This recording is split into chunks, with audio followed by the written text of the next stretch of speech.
The Galactic War Council convened beneath the crystalline spires of Verath Prime, a moon carved hollow by millennia of conquest and doctrine. Beneath its obsidian chamber dome floated a holographic representation of the Midrim conflict, crimson vectors, pulsing enemy positions, encroaching lines of encirclement. At the heart of the map blinked the last human stronghold in the Terresk expanse, Fort Aegis, a scar of steel and fire clinging to a shattered asteroid. High Strategos Kethral Voon of the Thalshi Dominion spoke first, his voice a resonant chord of harmonized frequencies that echoed through the chamber. The siege is complete, their supply lines are cut, no reinforcements, no hope, surrender is the only variable remaining. Others agreed, the Dranari matrons ran simulations through their cold glass oracles. The Athari tribunal, ever calculating, confirmed with probabilistic finality, 99.7% chance of capitulation within 4 Terran cycles.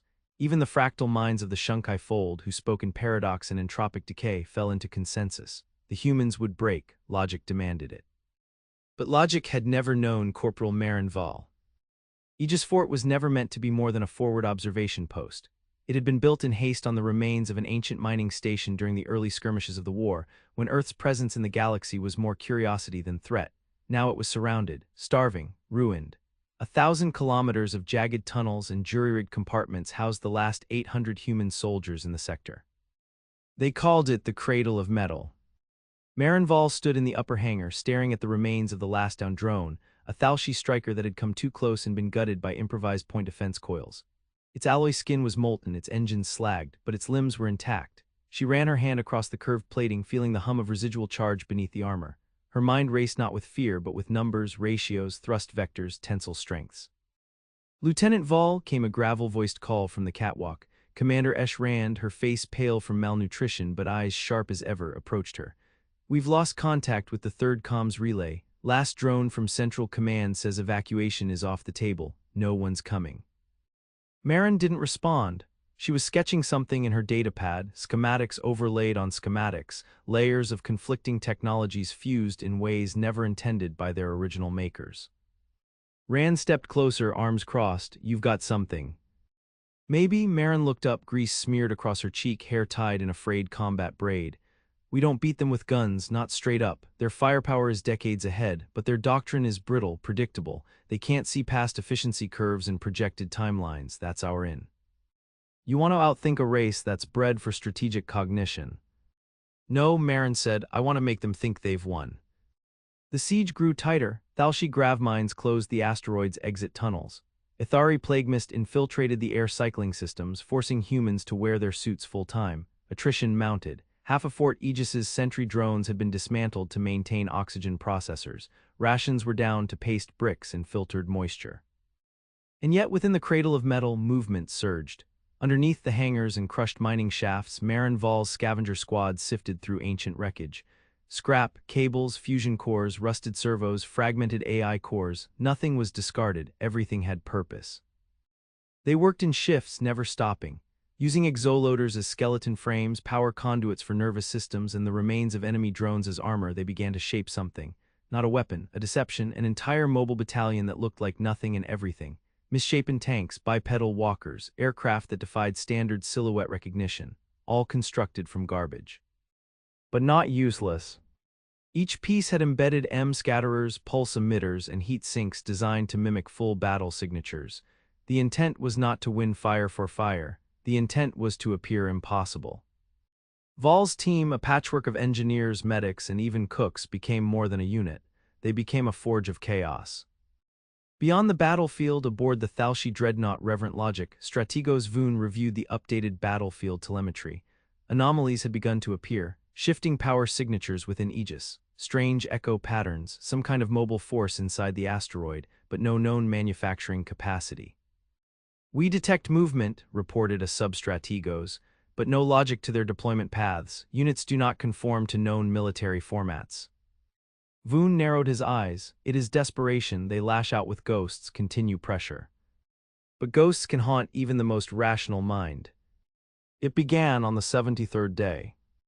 A Thalshi forward artillery unit near the asteroid's vent rim was attacked by something that resembled a tripedal walker with wings fashioned from solar panels. It emitted a blinding flash and exploded, disabling the targeting arrays with an EMP pulse and shrapnel composed of magnetic debris. Then another, a wheeled construct that looked like a child's sketch of a tank crushed through a Shunkai reconnaissance nest and disappeared into a sublunar crevice. No survivors, and then silence. Each attack seemed random, untethered from doctrine. None were efficient, none were elegant, but they disrupted targeting matrices, triggered defensive redundancies, forced shifts in supply chains. And each one spread a single message through the enemy ranks: the humans are not broken, they are becoming something else. Rand watched from the command alcove as Maren and her squad returned, covered in soot and blood, one man missing an arm. They had lost two more during the last strike, but the enemy had retreated from the eastern breach zone. "You said we wouldn't win in a straight fight," Rand said quietly.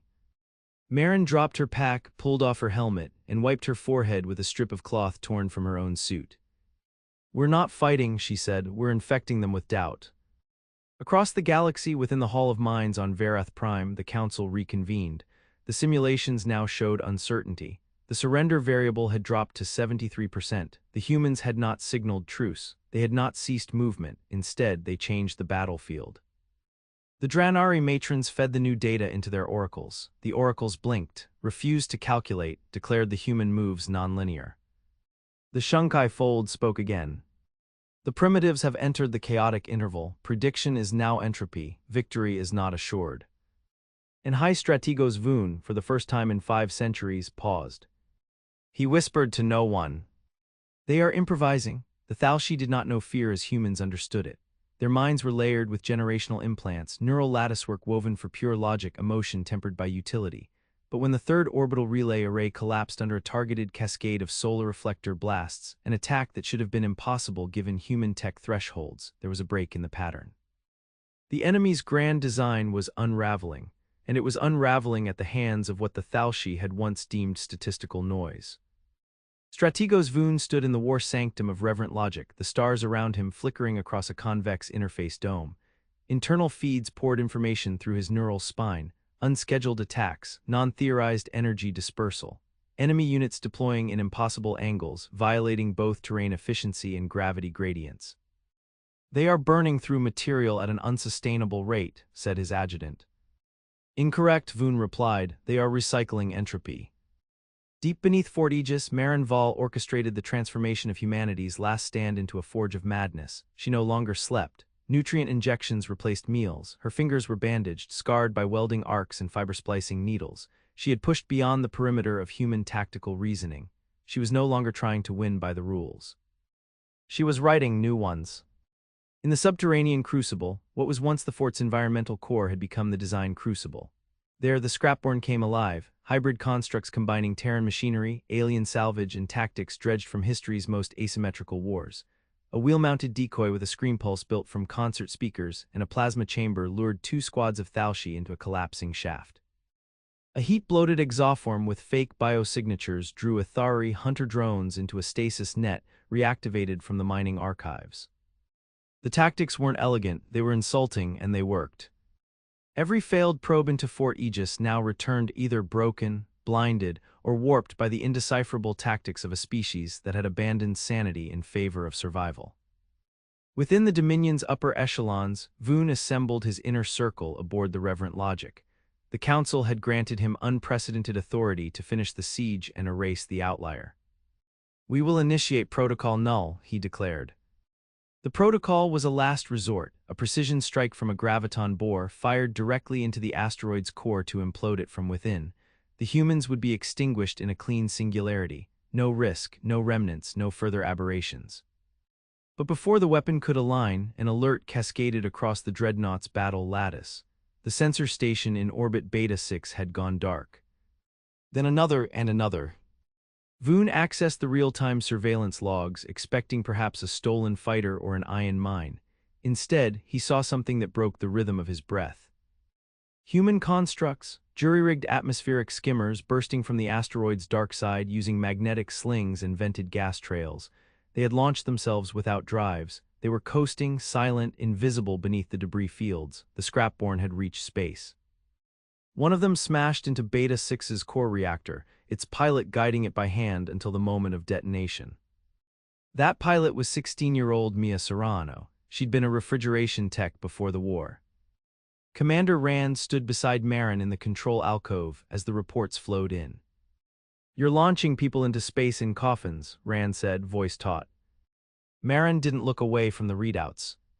"No," she said, "I'm sending signals into the dark, and they're answering." They watched as telemetry returned. 2 more scrapborne pods had reached orbit. One had hacked into the remains of a Thalshi supply vessel and turned its targeting array against its own fleet. The other had released dozens of decoy heat signatures that mimicked a full Terran assault group. Confusion bloomed in enemy ranks. "They're overreacting," Rand said. "They're programmed too," Maren replied. The entire plan was rooted not in overpowering the enemy, but in overwhelming their assumptions.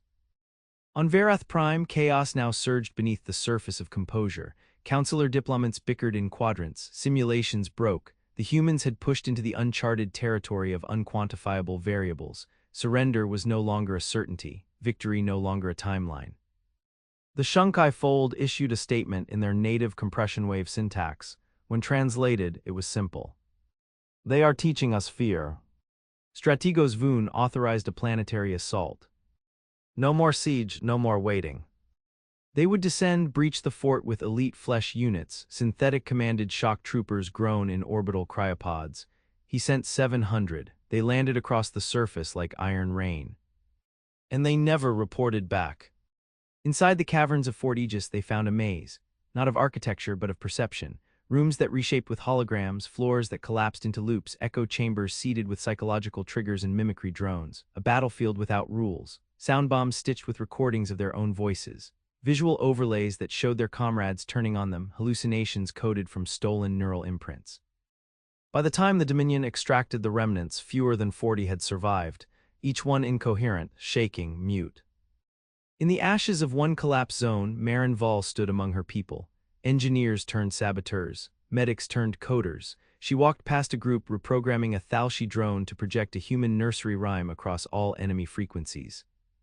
She passed another working on a communications relay cobbled from a microwave emitter, a flute, and a still-living alien bioservitor. Maren picked up a shard of broken mirror and looked at her reflection. She saw not a soldier. She saw the answer to the galaxy's most dangerous question. What happens when the underestimated refuse to be rational? Back aboard Reverent Logic, Voon removed his command circlet and placed it on the glass altar at the center of the war room. His adjutants awaited orders. Instead, he said, "We have awakened a forge world, not built by design but by necessity. The humans do not respond to defeat, they mutate." "What are your orders?" his second asked. Voon looked again at the fractured battlefield, where victory had once been inevitable. And for the first time, he considered retreat. But Maren Vahl had already anticipated that. Because the humans weren't just fighting for survival. They were preparing to escape the siege. And turn the war inside out, the Dominion fleet began to shift, not in formation, not by orders, but by something more primal, a creeping hesitation, a ripple through command hierarchies that had never known true unpredictability. The humans had broken the pattern. The assault was no longer a siege, it was a crucible. Fort Aegis should have been ash. Instead, it had become the eye of the storm. On the bridge of Reverent Logic, Strategos Voon received a silent transmission. No encryption, no signal scrambling, just an open broadcast on all known bands, audio only. It was a child's voice, slightly distorted. "We learned math from stars, we learned pain from you."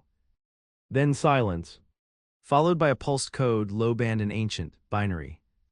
A countdown. Inside the cradle of metal, Maren Vahl stared at the sphere hovering above the fort's repurposed gravitational core. It was alien, Thalshi in origin, recovered from the wreck of an ancient recon cruiser and buried deep in their databanks. It had once been a passive survey node designed to measure tectonic resonance.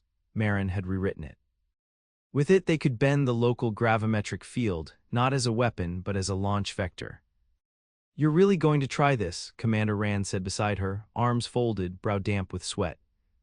"We can't win here," Maren replied. "Not in place, so we move, all of us."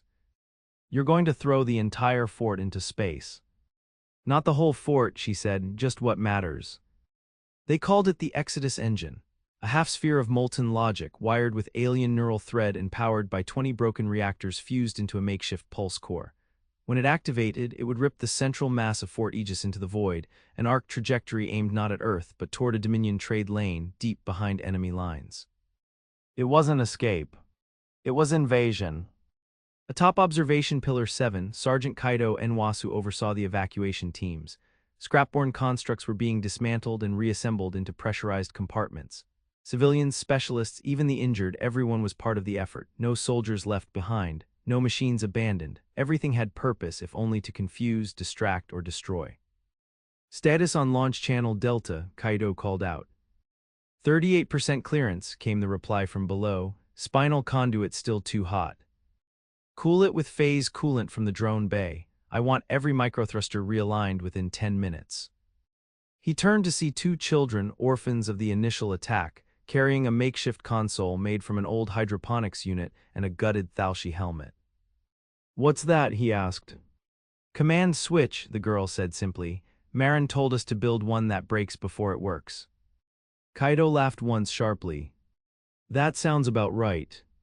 From orbit, Dominion sensors detected a spike in energy deep within the asteroid. The readings defied explanation.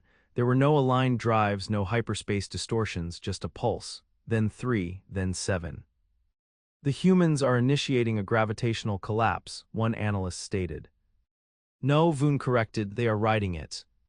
On the 23rd hour of the 100th day, the core of Fort Aegis detonated inward. The Exodus engine fired. A blinding tear of gravimetric upheaval split the asteroid's heart and hurled a segment of it with nearly 400 humans aboard into deep space. It should have torn them apart. Instead, they coasted in silence, their armor welded into the hull, their breath stitched into each other's rhythm. The Dominion fleet reacted late. Scramble orders were issued, interceptor wings deployed, but they were aimed in the wrong direction. The humans had not launched toward safety. They had slingshot themselves through the Dominion's forward line. The payload wasn't just people, it was code. Dozens of hacked Thalshi drones had been gutted and packed with human AI seeds, recursive, predatory logic designed to infiltrate enemy coordination lattices and corrupt battlefield assumptions. They carried fragments of Maren's mind, not consciousness, just chaos. As they passed through the Dominion fleet, systems began to shut down, not because of hacking, but because the fleet no longer believed what it saw. Hull IDs contradicted sensor data, proximity alerts triggered on empty coordinates, auto-targeting refused to fire at shapes it didn't recognize. Human deception had evolved into strategic hallucination. Far from the battle on a backwater moon known as Ireland 5, Dominion logistics commanders received conflicting reports: Aegis destroyed, Aegis launching counterattacks, Dominion forces retreating, Dominion forces pursuing. The chain of command fractured not by force but by paradox. The war had passed a threshold. The humans had become unsimulatable. Within the hurtling mass of metal and bodies, Maren sat inside the Exodus core. Her skin was pale, cracked from radiation exposure. Her left hand had been replaced by a carbon-sculpted prosthetic she built herself. Around her, volunteers worked in near darkness, guiding their course using nothing but stolen star maps and dead recon satellites. She was writing their next move. Their destination wasn't a stronghold. It was a Dominion archive world, unarmed, protected only by stealth and secrecy. According to decoded Thalshi records, it housed tactical logs going back 5,000 years, their doctrines' seed vault. If they reached it, Maren's people wouldn't just disrupt strategy. They would erase its origin. Aboard Reverent Logic, Voon watched the Exodus arc vanish into a sensor-blind zone. He'd launched every interceptor within range, but they had failed. The pursuit was over. The war had mutated. One of his advisors approached with data scrolls. "What do we call them now?" the advisor asked. Voon looked at the display. Fragments of human transmissions, intercepted chatter from drones, garbled recordings of static and laughter. "They were once soldiers," he said. "But now..." Voon closed his eyes. "Now they're something else." He whispered the name the fleet had begun to use unofficially, fearfully. Scrap Legion. In the dark slip between stars, the Scrap Legion coasted in silence. Engines dead, systems minimal, survivors clinging to each other in a frozen ballet of rust, memory, and motion. And Maren Vahl, architect of entropy, marked their course on a shard of metal scratched with star iron. Not a map. A declaration, the Dominion called them ghosts. Scattered reports filtered in from across the midrim. A comms relay station found stripped to its bones, automated turrets reprogrammed to fire on friendly beacons, a Dominion research outpost vented into vacuum, its archives wiped, the walls etched with human symbols made of melted hull plating. No one saw the Scrap Legion arrive. They moved without drives, they struck without patterns, they didn't invade, they undermined. The archive world of Tavernul went dark on the 112th day. It had no standing military, it never needed one. And it had been built with logic, not resilience. The planet was a vault, a world whose entire crust was laced with data tunnels, chronometric sensors, and vaults containing the complete strategic genome of the Thalshi Dominion. Battle logs, doctrine algorithms, generational simulations, it was the Dominion's soul, bound in binary. It was never meant to be touched by war. That's why Maren targeted it. The Scrap Legion came down in pieces, hull fragments camouflaged as meteors, solar sails stitched from corpses of recon drones. By the time planetary surveillance registered abnormal thermal signatures, 20 drop barges had already penetrated the crust. These were not warships. They were code bearers. Inside the vault complexes, the first wave of defenders encountered phenomena they weren't equipped to process. Mirrors that reflected false movements, gravity distortion pulses encoded with soundtracks from human childhood, a trench of magnetic resonance beacons that reactivated every time a Dominion soldier tried to shut them down, asymmetry, nonsense, emotional saturation, weapons that made no sense. And beneath it all, the pulse of recompiled logic, scrap AI fragments built from Dominion code but warped, not corrupted. Rewritten. Sergeant Vahl of the Scrap Legion's Infiltration Division planted the first signal spike inside Tavernul's core relay. His squad carried nothing but tools. Their mission wasn't to destroy. It was to unravel. Maren Vahl entered the vault chambers 2 days later. She wore scavenged armor, mismatched plating from 5 species, a rifle slung at her back unused. The Dominion's defenses had failed not because of strength, but because their attackers had already learned their reactions. Her prosthetic fingers danced across the vault console. "What are you looking for?" asked Lieutenant Ray Solis, who stood at her side, half his face wrapped in gel foam from orbital burns. "Their foundation," Maren answered, "the algorithm that binds all their predictive models. I want to see what they never imagined could change." She found it a primary string deep in the Tavra Codex. The Deltaroot, the seed model used by Dominion strategy engines for centuries, it described the hierarchy of logic, threat, response, suppression, consolidation. Maren overlaid a different model atop it. Chaos, inversion, feedback, mutation. And with a single command, she set it loose. Across the Dominion, predictive systems began to fail. Command AI stopped trusting their own subroutines. Autonomously managed units halted in place, unsure if their targeting matrices were compromised. Fleet logistics fell behind schedule not because of sabotage, but because the expectation of sabotage became overwhelming. The virus wasn't mechanical. It was conceptual. And its architect sat within the husk of a vault world, watching the Dominion's future disintegrate one certainty at a time. On Verath Prime, the Council fractured. The Dranari matrons sealed themselves in isolation chambers. The Athari Tribunal shut down all external signal pathways. The Shunkai Fold dissolved into subdimensional exile. And Strategos Voon, he did the unthinkable. He called for a parley. A Dominion envoy arrived in neutral orbit, flanked by sterile drones, wrapped in a containment field of psionic countermeasures. Voon appeared as a holoform, tall, layered in ritualist armor, voice now stripped of resonance, sharpened into a single tone. He expected to see a Terran general, perhaps the United Terran Defense Fleet's provisional authority, an admiral, a governor, a warlord. Instead, Maren Vahl stepped into view. No rank, no insignia, just a human with metal for fingers and fire behind her eyes. "You," Voon said. "Yes," Maren replied. "You were a technician. I still am. You've destabilized an empire with refuse." "No," she corrected him, "with your assumptions." Voon studied her, the feed remained silent for several seconds. "You cannot hold what you have taken, entropy always collapses, chaos consumes itself." Maren stepped forward. "We're not holding anything," she said. "We're building something new out of what we shattered." Voon shook his head. There will be retaliation. There already was, she said, and you lost that war before it started because you taught your machines to predict everything except failure. The signal cut. The Dominion launched a retaliatory campaign 3 days later. Not a siege, not a full offensive. A purge. Anything touched by human logic was to be eliminated, planets sterilized, data cores incinerated, entire species allied with the scrap legion targeted for extinction. It wasn't strategy. It was fear. And fear made them sloppy. At the edge of Dominion space in the ruins of a dead star cluster, Maren Vahl convened the First Legion conquered. It was not a government, not yet, it was an idea. Representatives from shattered colonies, uplifted AI factions, rogue traitors, and defectors. Not all human, many weren't even carbon-based. Each had been changed by the war. Each had seen what the Scrap Legion had done, not with armies but with ideas. Maren stood before them not as a commander but as a witness.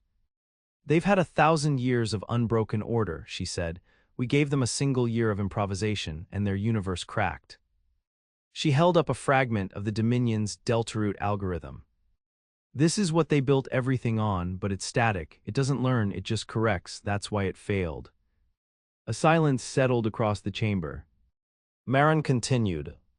We're not here to rule, we're here to disrupt. And when the time comes, we'll rewrite the laws they built the stars upon. The Legion conquered grew in the shadows of forgotten space. New outposts were born from orbital junkyards. Hybrid ships powered by Dominion tech and human instinct pierced deep space lanes undetectable by any known sensors. Knowledge spread faster than fleets. They didn't just fight anymore. They infected paradigms. And across every vector, every border, every Dominion garrison still clinging to certainty, a single whisper passed through corrupted channels. The Scrap Legion is coming. The Dominion's outer systems had become silent voids. Once bristling with patrols and data stream commerce, now only graveyards of failed counterinvasions remained, not by human firepower, not by orbital bombardment, but by systemic fracture.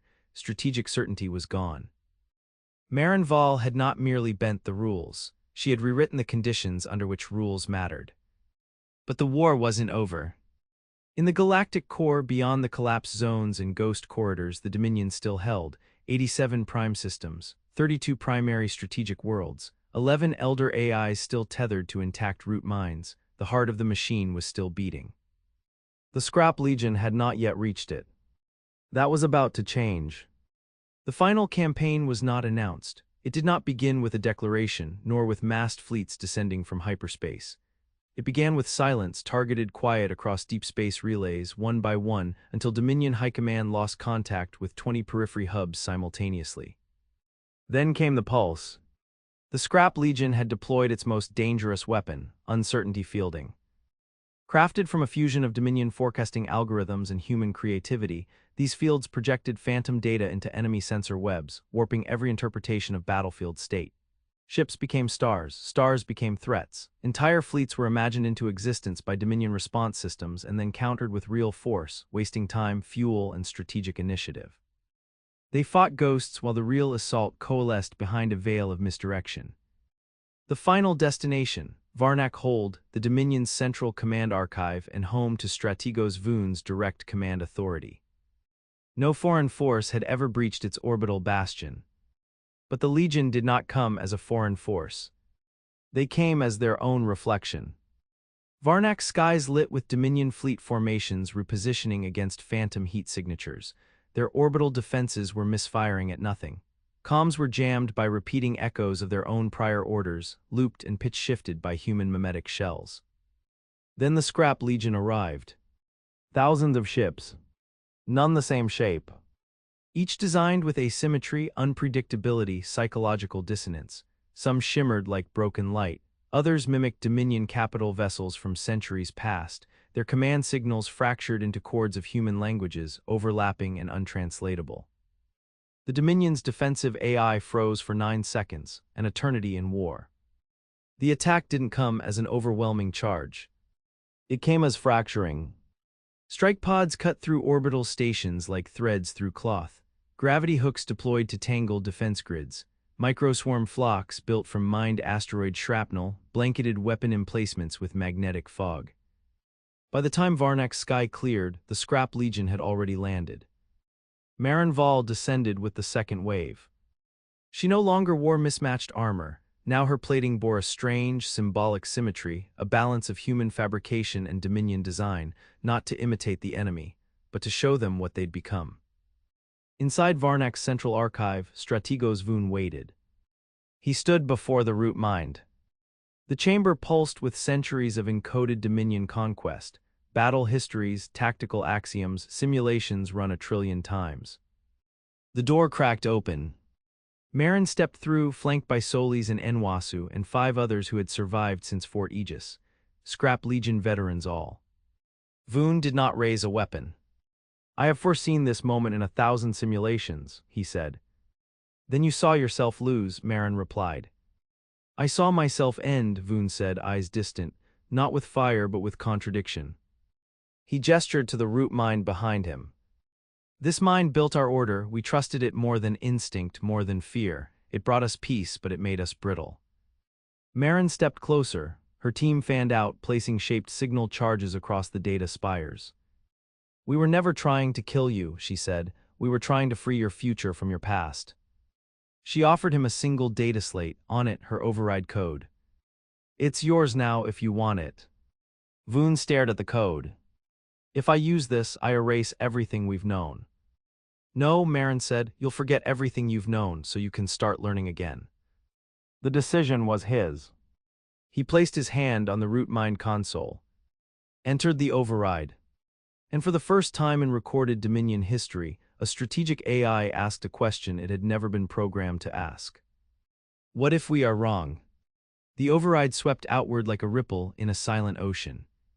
Across Dominion space, systems reconfigured, predictive matrices collapsed, fleet command hierarchies flattened, the laws of victory and defeat were no longer hard-coded. Some sectors resisted, but most didn't. Because the moment doubt was allowed, control was no longer absolute.